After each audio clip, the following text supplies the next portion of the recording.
Hello, right here, not that one.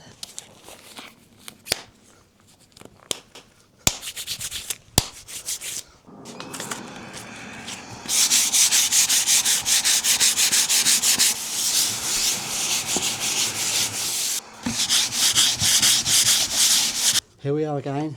It's Friday evening. It's been another baking hot day here in, well, certainly in Norfolk in the UK. I don't know about the rest of the country, but I think it's fairly widespread. It's been, yeah, jolly warm. Too warm for working really, but needs must and all that. So as you can see, I've just given this is the second coat of the red oxide primer I put on, and I've just been rubbing that down a bit. It has sort of balled up a bit on the paper. I don't know if you can see that very clearly. Which normally when that happens, that means that there's still, it's not fully, not properly dry, which I find a little bit hard to believe, because it's been on there now for 2 days in what is pretty hot temperatures, and it's outside in the airflow, so you'd expect it to dry pretty quickly. There isn't much in the way of instructions on the tin, but I haven't used any paints where you have to wait several days between coats, so it may just be because it's on top of the Zinsser watertite. It's possibly affecting it because it's not soaking into that, I guess, because that's waterproof. So anyway, I'm going to give this a clean down now, and I'm going to put on the first coat of ruby red gloss, just because I can't wait to see what it's going to look like. Wow.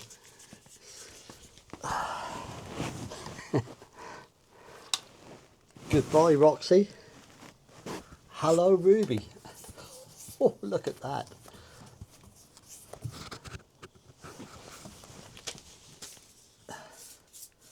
Oh, that's a bit brighter.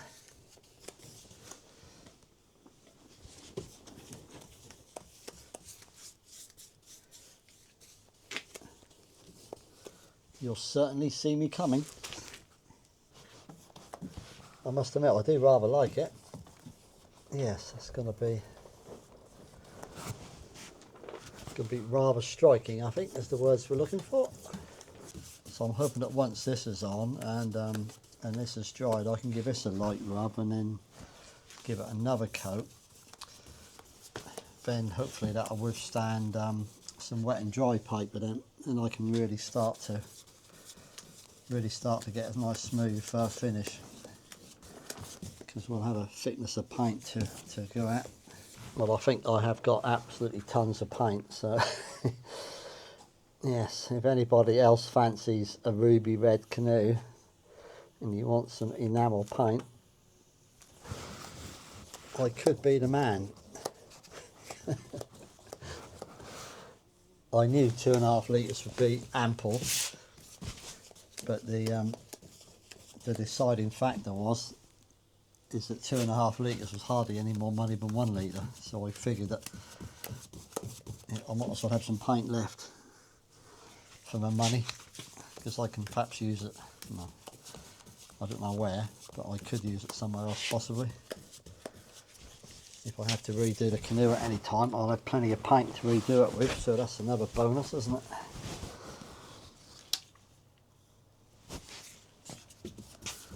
So yes, so there we are. So hopefully you're liking what you see.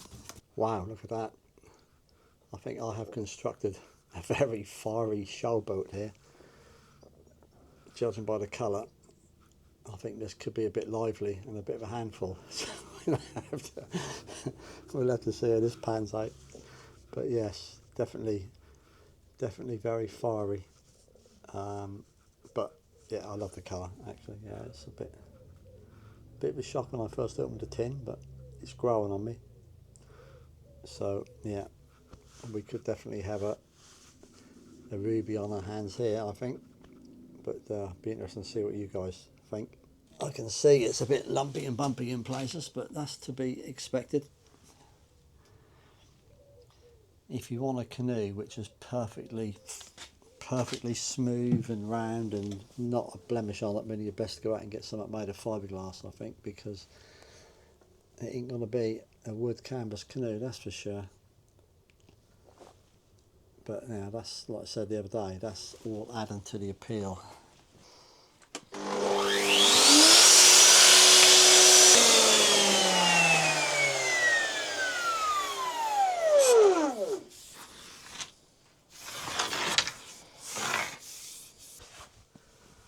Good afternoon, Ray here, not that one, on a Saturday.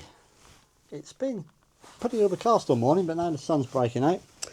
Coat of paint on the canoe has dried off nicely. I haven't tried rubbing it down yet, but I shall do that perhaps a bit later on. I've been busy preparing the outer gunnels.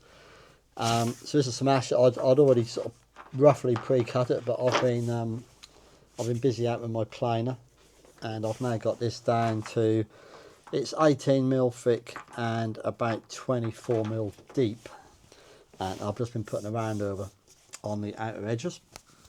So the last thing to do now is the rebate, so that it sits here against the canvas, and obviously then the other edge touches the, pretty tight on the outside of the ribs. So that's what I'm now gonna be measuring up for and setting my router table up, and yeah, trying to get that organised. So bit of a, as is always seems to be the case with ash, you do get some odd grain changes from time to time, and yeah, this bit in particular was a bit snatchy coming through the router cutter, so I'll have to sand these down anyway, but it shouldn't be a problem. So I'm now going to set that up, and then we're getting good. And then I'm going to be out here for a while. I think I'm probably going to be out here till about 4 o'clock time, and then there's a music festival in the village down the road, which I think is starting at 3 o'clock. So I'm not going to be there at 3 o'clock, but I think it's going on all night, so I won't miss much, I don't suppose. I'll try and get there about 5:30 and just see what's occurring.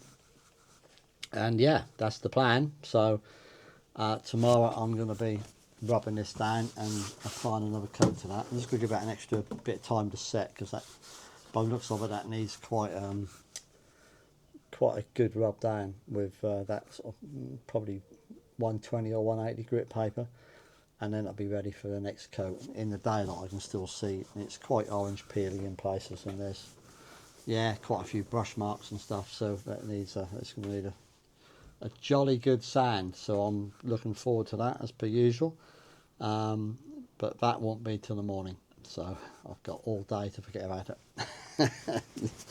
Something to look forward to on a Sunday. So see you guys in a little while. Well, the outer gunnels are now ready, as you can see. Got a nice rebate there, rounded corners on the outside, and yeah, they are ready for the trial fit really. So I'm gonna start securing them around the middle. I fully expect to have to steam the ends, but I can't fit them just yet because the paint needs to harden off a bit more.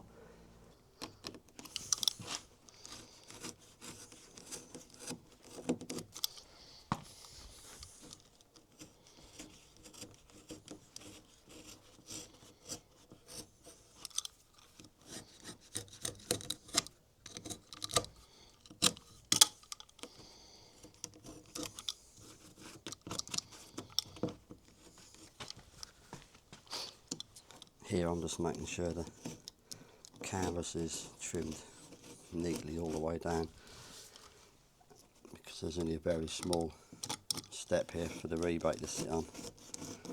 I've just offered that piece up and it's catching in a few places, so I'm just going along and giving it a nice trim. Might have to get out a hoover, because in the odd place there seems to be just a little bit of sawdust that's just sitting on that edge, and I want to get rid of that, otherwise that'll hold the canvas away from the edge, because when this goes on it sits there like that. So yeah, that's nice and flush there now. That's all got to be obviously clamped up and then screwed. But look at that, oh, lovely, lovely, lovely, lovely. Right, I'll press on.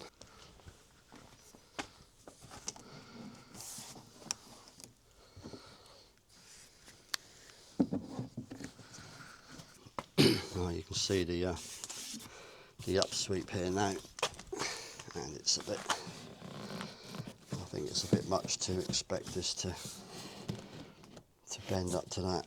There's going to have to be steam all the ends of this, so I'm going to have to leave that for a moment. What I'm now going to do is I'm just going to cut a little piece of the offcut off, and then I can just carefully run that all the way down just to make sure this is exactly in the right place the whole way. Because then when I finally start, this is only a temporary fix, so but I do want to get the screws in and countersunk, so it's all prepared when so it's all fitted. Then I'll literally take it off. Once this is steamed and bent up, I'm going to have to leave it, for 24 hours to let it set in that position anyway. And then I think I'll just take these off, and then these can then be oiled, canoe can be painted, and they'll be ready to fit after that. Perfect.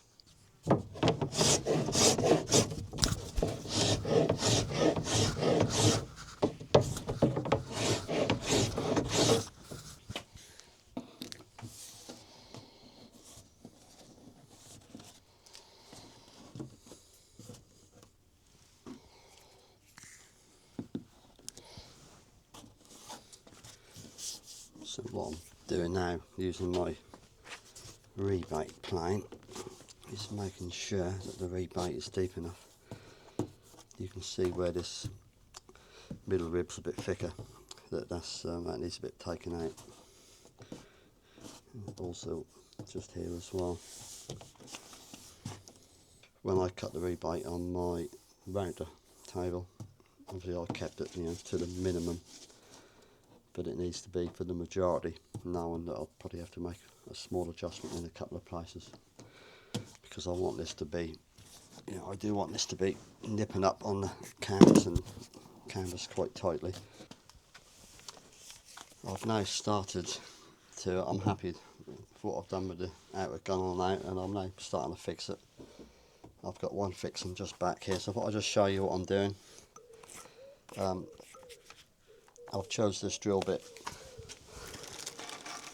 because it's just a wee bit smaller than the threads, and I have had a practice on another piece of ash. Ash is very hard wood, so if you're just trying to drill a brass screw into it, and if you haven't pre-drilled a large enough hole, I mean these do ring off very, very quickly, so that's why I've tested it on a piece of ash.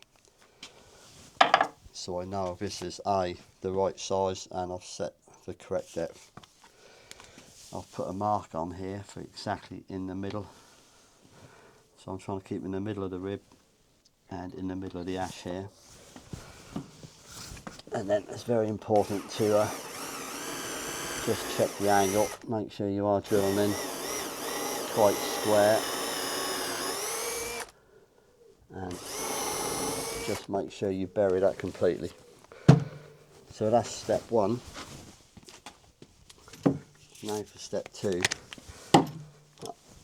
I am rather fortunate that I have in my trade amassed some rather nice tools. So I use a lot of Festool tools, which are a German make. I think they're pretty widely regarded as some of the best tools you can buy. And I've got all these Festool pieces as well, so this will pre-drill and countersink. So that's not long enough to upset what I'm doing, but I can run that in. And then if I use a lot of force here, a couple of times,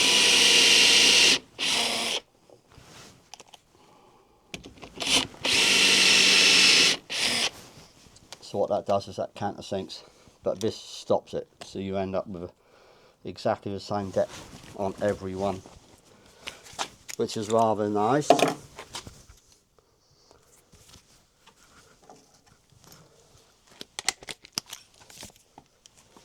So from the next stage, I'm drilling a bigger hole because I want this screw just to slip through the outer gunnel with no resistance whatsoever, so that does then nip up. If you haven't relieved this bit here, then often these threads will catch into here before it goes into there, and what happens, it'll never nip it up tight. So I just need to just make that slightly bigger. Again, just be careful because the wood will try to snatch that drill bit through there very rapidly. And the last thing I'm doing is I've got a little pot here. This is just raw linseed oil, and I've tipped some into the lid, and I'm dabbing a brush into it, and I'm just using that just to lubricate these threads. Because it's raw linseed oil, it doesn't tend to dry, so that should stay in there. And when I want to unscrew it, hopefully that'll all unscrew nicely, so I can just feel a nice little bit of resistance as the threads are biting into the wood, but not too much. I can give that a nice nip. So now we're nicely flush, and that's all there is to it. I'm using 2 clamps. This one, just to make sure this is held down, I'm using a bit of scrap wood because I want the gunnels to be level on the top. So this one has just been holding that down, and obviously that one's been nipping it up. When I remove both of those now, you can see end result is they're all nice. So what I'm planning to do is to fix every other rib. I didn't start in the middle because I figured that if these outside ones are screwed in, then that's going to hold the middle anyway, because that's the obviously the broadest part. So yeah, so I've screwed these 2 here. I mean that rib unfortunately has got a little split in it where some of the earlier nails have gone in. I think that's part and parcel of it, so can't worry ourselves about that. I'm sure as time goes on more will befall that fate. So anyway, I'm going to proceed now. When you sort of look now at how, you know, not only does this canoe tilt up, rise up, but it also bows through an arc that way as well, so that wood has got to go through a fairly tortuous arc. It is ash. It will bend once it's supple enough. So yeah, hopefully that'll all go round there okay. And my plan of fixing every other rib hopefully will work out. So we've got one there, one there, one there, one there, one there, one there, and one there, which does correspond with the last rib before the end. I will have to put a couple of screws here as well, so you know the screws pattern will be a lot different, and I may have to, where that sort of dokes in, I may have to put an extra screw in there as well, so it won't be exactly even with every other rib, I don't suppose, for a moment, but we will see how that pans out. Right, now in the process of steaming the end of the outer gunnels.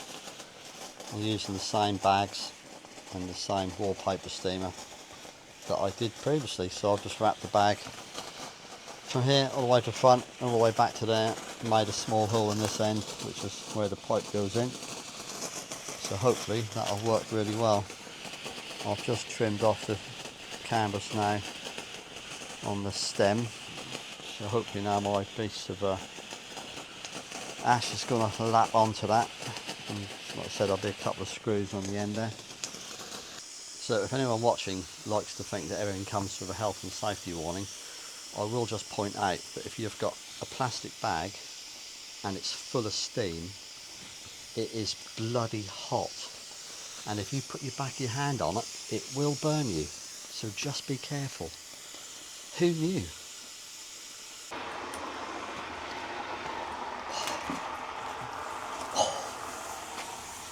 The finishing touches. Oh.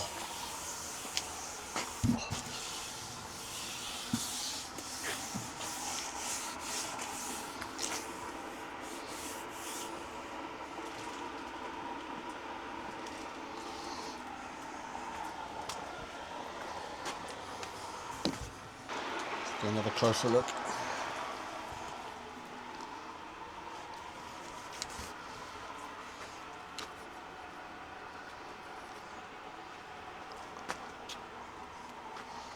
Yeah, so when these come off, I've just got to do a bit more work on those, just where they meet up on this area here, but for now I just need to hold that position.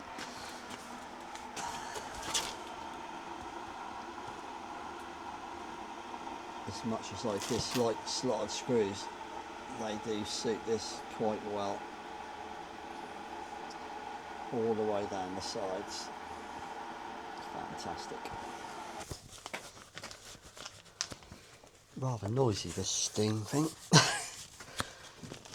lot of hissing going ahead.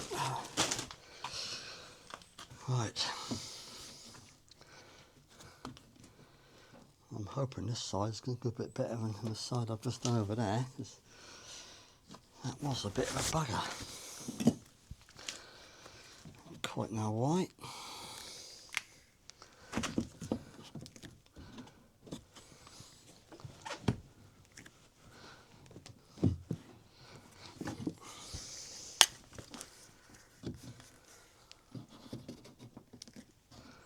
You really haven't got much time to work once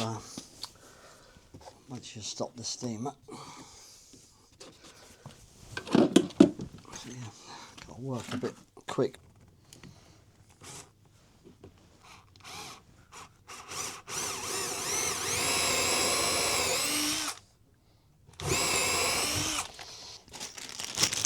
Always when you're roughing, mistakes happen, so you have to be on top of the game.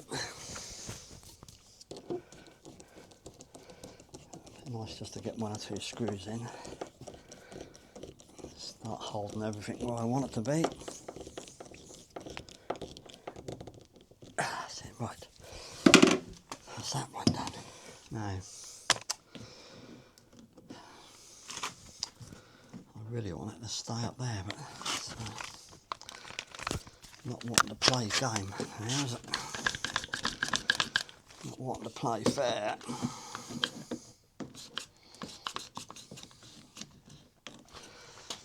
We'll try that one, see if that works any better.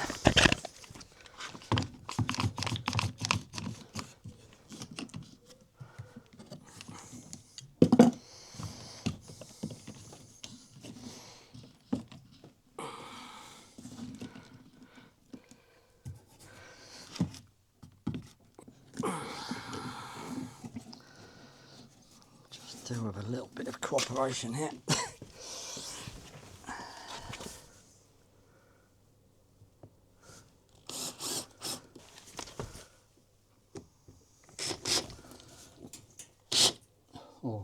Oh. We're starting to get a bit lively here, aren't we?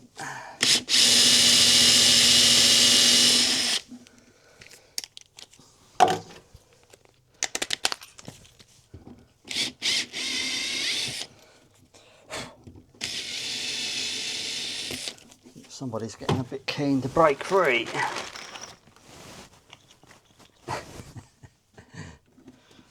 Can't wait to get moving.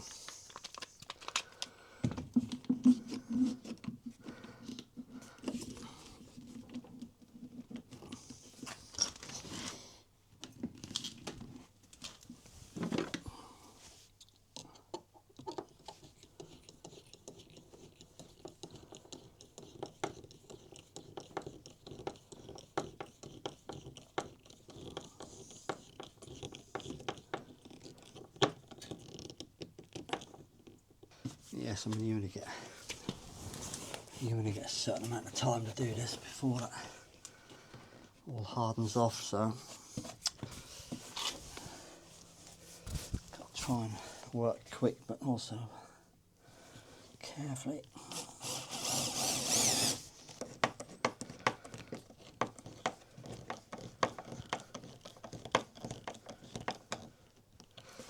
What I'll do this time is just use that long one again, just to obviously goes without saying, you've got to be careful. I wasn't putting this down here because of the canvas, but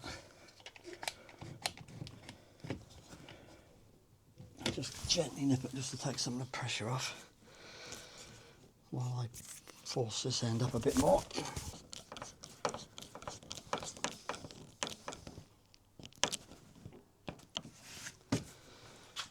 Right, my friend, that was the final screw. But yeah, essentially that is that.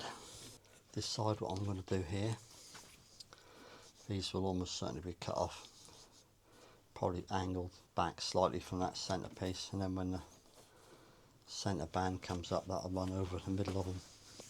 Now these are bent to that shape. The hope is that after they're cooled overnight, they'll pretty much stay where they are,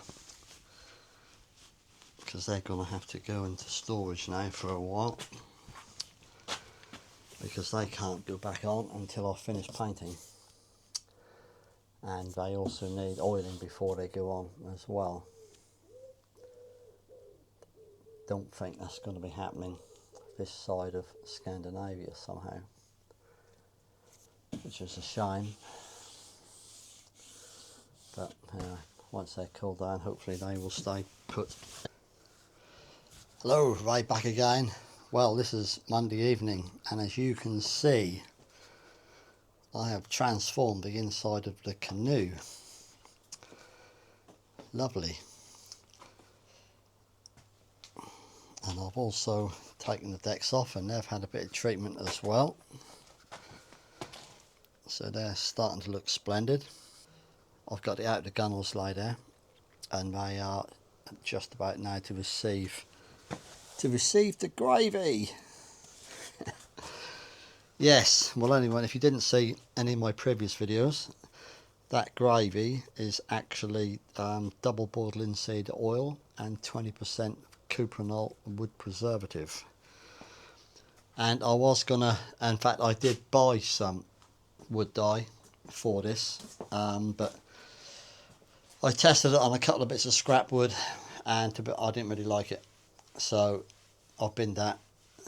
Not literally, I've shelved it, and yeah, but I'm happy with this. That's looking nice. So that will now sit there, because that is going to take, it's going to soak in and take a while to dry, and I'm sure that will darken off a bit as it dries. But then once I get the Osmo on it, that will then bring it back to life again. So yeah, so that's where we're at. So I'm just going to finish doing these last couple of bits here, and I think I'm going to spin over and give it another coat of red, ruby red. Hello, Ray back again. Tonight is Tuesday evening, and the canoe has just had its first taste of water. It's not been, I've been on it with some wet and dry. I've given it a fairly decent rub down, and I've just washed it. I'm now starting to apply thinner and thinner coats of paint, so trying to get a really nice smooth paint finish. So I should probably give it another coat of paint, if not tonight, first thing in the morning. It's had 3 coats of the ruby now.